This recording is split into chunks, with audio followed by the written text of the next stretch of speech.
Morning friends. आज मैं अपनी जिंदगी की ABCD की श्रृंखला में लेके आई हूँ बी, जो हमने बचपन में पढ़ा है। बी फॉर बोट, जो हमारी जीवन की नैया कई बार डगमग डगमग हो जाती है।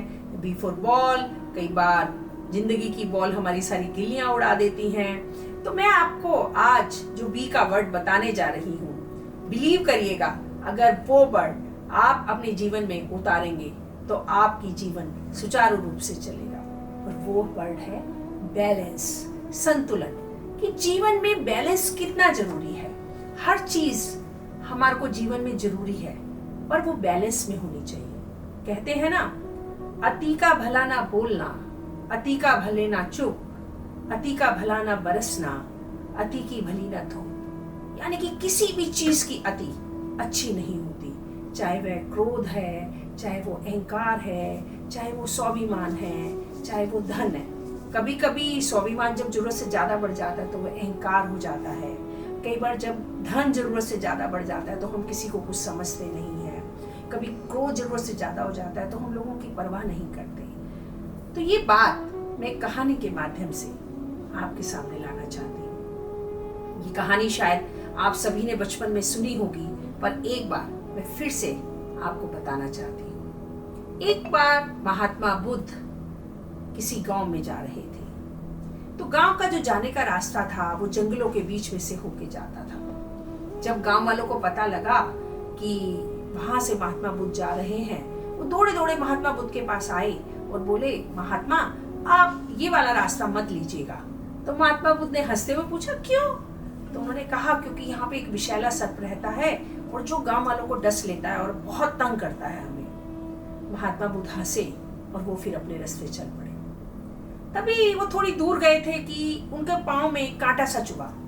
उन्होंने देखा कि एक विषैले सर्प ने उन्हें डस लिया। और क्योंकि वो महात्मा बुद्ध थे तो वहां से जहां सर्प ने डसा था, खून की धार की बजाय दूध की धार निकली। यह देखकर सर्प भी नतमस्तक हो गया और उसने महात्मा बुद्ध के चरण छुए और कहा कि महात्मा, मेरे लिए क्या आदेश है? महात्मा बुद्ध ने हंसते हुए कहा, क्यों इतनी हिंसा करता है पगले, थोड़ा सा सबके साथ प्रेम से रहा करो। सर्प ने उस आदेश को स्वीकार कर लिया। कई महीने गुजर गए। बहुत समय बाद महात्मा बुद्ध का फिर दोबारा से उसी गांव से आना हुआ। जब वो उस गांव से बाहर निकल रहे थे तो उन्होंने देखा कि एक जगह बच्चों का बहुत बड़ा झमघट लगा हुआ है और वो किसी को पत्थर मार रहे हैं।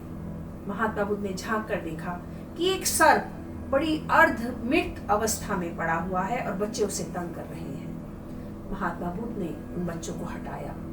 उन्होंने धीरे से उस सर्प के सिर पर हाथ फेरा और पूछा, अरे तुम्हारी ये अवस्था ऐसे कैसे हो गई? सर्प ने बड़े कराहते हुए जवाब दिया, महात्मा, ये आपके कारण। तो महात्मा बुद्ध को आश्चर्य हुआ। उन्होंने कहा, मेरे कारण? मैंने ऐसा क्या किया? तो सर्प ने कहा कि याद कीजिए, बहुत महीनों पहले आपने ही मुझे कहा था कि हिंसा छोड़ दो, सबके साथ प्रेम से रहो। मैं तो सबके साथ प्रेम से रहता हूँ, पर ये सब बच्चे मुझे बहुत तंग करते हैं। तो महात्मा बुद्ध ने सर्प के सिर पर हाथ फेरते हुए कहा, मैंने तुझे डसने से मना किया था, फुंकारने से नहीं। जी हाँ, किसी भी चीज की अति नहीं, पर थोड़ी थोड़ी हर चीज जरूरी है। चाहे वह क्रोध ही क्यों ना हो, चाहे वो धन ही क्यों ना हो, चाहे वो स्वाभिमान ही क्यों ना हो। अगर हमारे पास धन नहीं होगा तो हम लोगों का भला नहीं कर पाएंगे। अगर हमारे पास स्वाभिमान नहीं होगा तो हम शायद इज्जत से नहीं रह पाएंगे। अगर हमारे पास क्रोध नहीं होगा तो याद कीजिए, अगर ये क्रोध नहीं होता तो शायद महात्मा गांधी भारत को आजाद नहीं करा पाते। क्योंकि जब साउथ अफ्रीका में उन्हें ट्रेन के डिब्बे से फेंका गया था तो उन्होंने क्रोध उस समय नहीं दिखाया था। उन्होंने क्रोध को अंदर रखा था, ये सोच के कि जैसे तुमने मुझे ट्रेन से बाहर फेंका है, मैं तुम्हें अपने देश से बाहर फेंकूंगा। तो इसलिए दोस्तों, आज से जीवन में अपनाइए बी फॉर बैलेंस, हर चीज का संतुलन, और फिर देखिएगा कि जीवन कितना स्मूथ, कितना सुचारू रूप से चलेगा। नमस्कार, और फिर मिलेंगे अगले अल्फाबेट की यात्रा में।